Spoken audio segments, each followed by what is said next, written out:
Hola a todos, estamos en una nueva edición del Noticiero de los Gigantes, una semana extremadamente volátil con muchos acontecimientos. Pues ya sabemos el evento más grande que pasó fue la invasión de Rusia a Ucrania. Ujú. Nosotros en episodios anteriores pues, habíamos dado nuestra posición y pensábamos que esto se iba a solucionar de forma diplomática. Resulta Fallamos. que Putin nos sorprende y decide atacar. Entonces ahí fallamos y más que centrarnos en el conflicto como tal o en noticias del conflicto, lo que queremos hacer es analizar el impacto de esto en los mercados. Entonces, como de costumbre, arranquemos con el análisis técnico del Standard Poor's. Epa, entonces, simplemente con el SPY es bastante obvio, tuvimos una de las semanas más volátiles en la historia reciente del SPY, ¿cierto?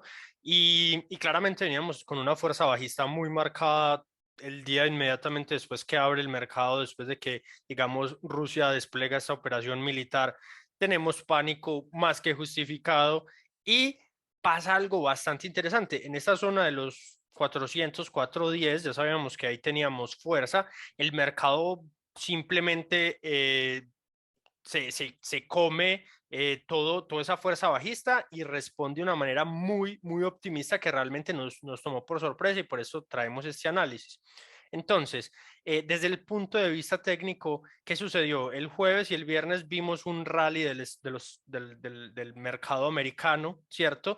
Volvemos a este rango del que habíamos hablado y quedan entonces dos escenarios. Uno, para que digamos volvamos a ese mercado bullish. Recordemos que estamos en una fase de corrección todavía, no en un bear market, sino en una fase de corrección según la cantidad de porcentaje que ha caído el SPY. Entonces, para volver a ese escenario bullish, tendríamos que recuperar esta zona de los 450, 460. Acá arriba ya están los bulls totalmente en control. Entonces, ese es el escenario 1. Y el escenario 2 es simplemente que nos quedemos en este rango. La parte clave entonces sería esa zona. Ahora bien, parte de las cosas de las que estábamos hablando al inicio era de por qué pudo haber subido así el SPY, ¿cierto?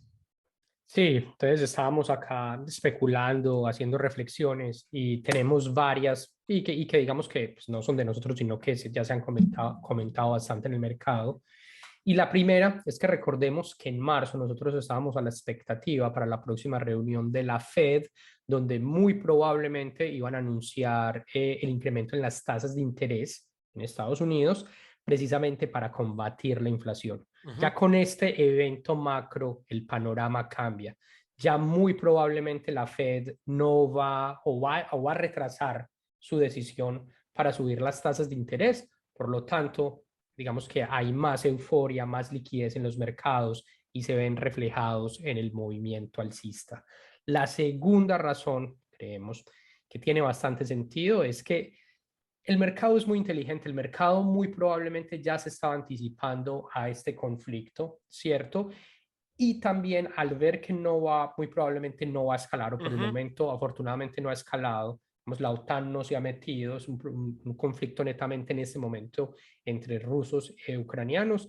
Digamos que el mercado dice, bueno, pudo haber sido peor, o sea, lo condenamos, nosotros lo condenamos el evento, obviamente, pero siempre existen las probabilidades de que escale. Entonces, digamos que desde que se mantenga contenido entre estos dos países por ahora, los mercados pueden estar reaccionando de forma positiva. Sí, Y la solamente tercera, una dale. cosita como para agregar ahí antes de cerrar, es que sabemos que es muy grande la superioridad de Rusia contra Ucrania, entonces también eso abre ya la posibilidad simplemente de que Ucrania ceda y lleguen, digamos, a una negociación que tal vez Tocará. no es justa, pero digamos resuelve de una manera u otra el conflicto, ¿cierto? Y hay muchas partes del lado y lado interesadas de que se llegue a una negociación, entonces digamos que eso lo impulsa. Sí, esperemos que sí, vamos a estar muy pendientes a ver cómo se desenvuelven y de nuevo cuál es el impacto en los mercados.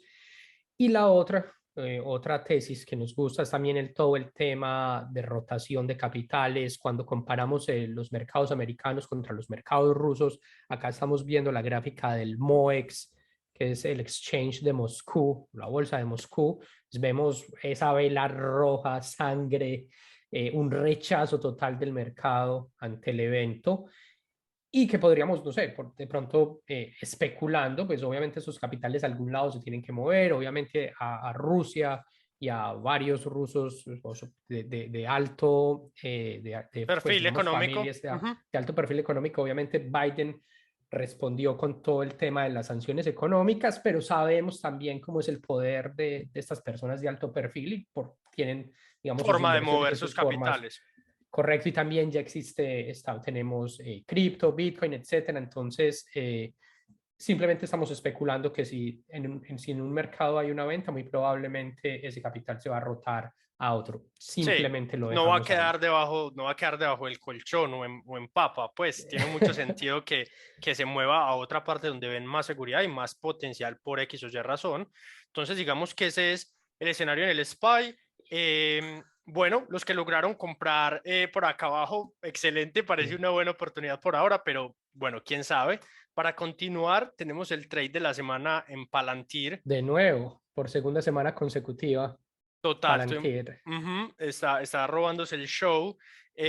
Realmente nos beneficiamos muchísimo de la volatilidad que hubo Correcto. en el mercado en general. Entonces vendimos al inicio de la semana un call Sí, agresivo en en 11. 11.5, ¿cierto? En 11. Vendimos en 11 con agresivo. Obviamente no sabíamos absolutamente nada de lo que iba a pasar, pero con un mercado con tanta expectativa y tanta volatilidad, decidimos ligar un poquito el riesgo, vender calls agresivas que ya las hemos explicado acá en la zona de 11.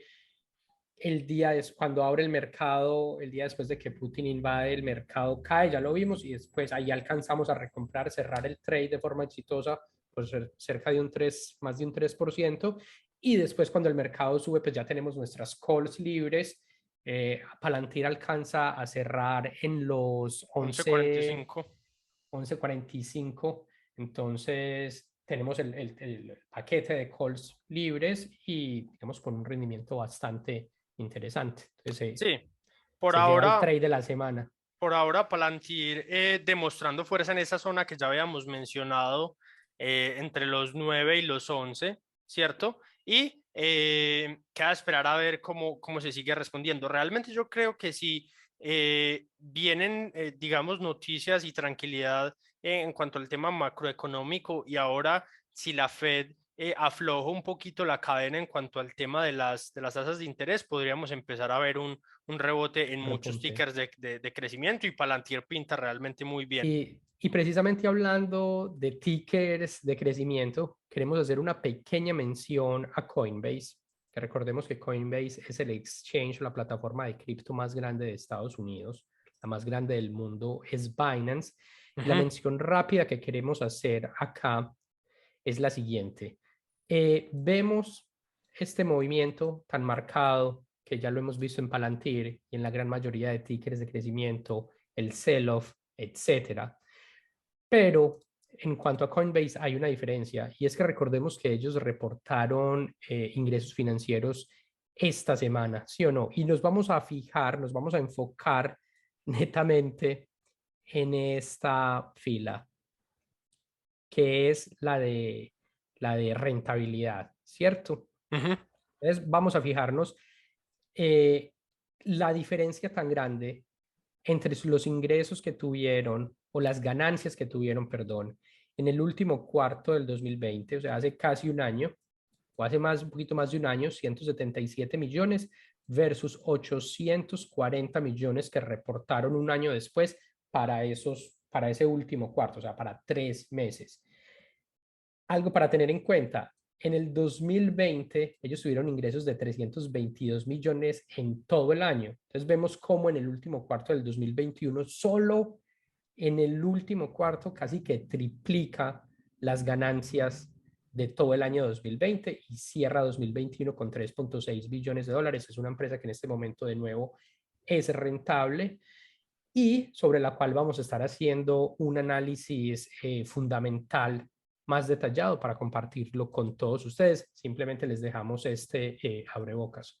Sí, correcto. De hecho, algo que yo quería mencionar también antes de pasar y para no contarles todos los secretos que tenemos ahí de Coinbase, es que sabemos que cuando una cripto, y de hecho se comportó mucho como una cripto se lanza en un exchange, tiende a tener un pico muy alto, que lo vimos acá sobre los 420, y después se desinfla hasta encontrar, digamos, su valor real o valor percibido real, y digamos comienza a empujar. Obviamente nos vemos impulsados por el sell-off y ahora entra en una zona difícil de ignorar. Entonces yo creo que es bastante importante ponerle cuidado a Coinbase, aún más sabiendo lo grande que es el mercado americano y lo difícil que es para Binance entrar en Estados Unidos. Entonces digamos que eso Correcto. le da, eso le da una ventaja competitiva muy grande frente a Binance. Entonces, nada, pendientes Total. al próximo video que vamos a estar haciendo un análisis Sí. con nuestra macro de gigantes total a Coinbase y por qué nos parece o no una buena inversión.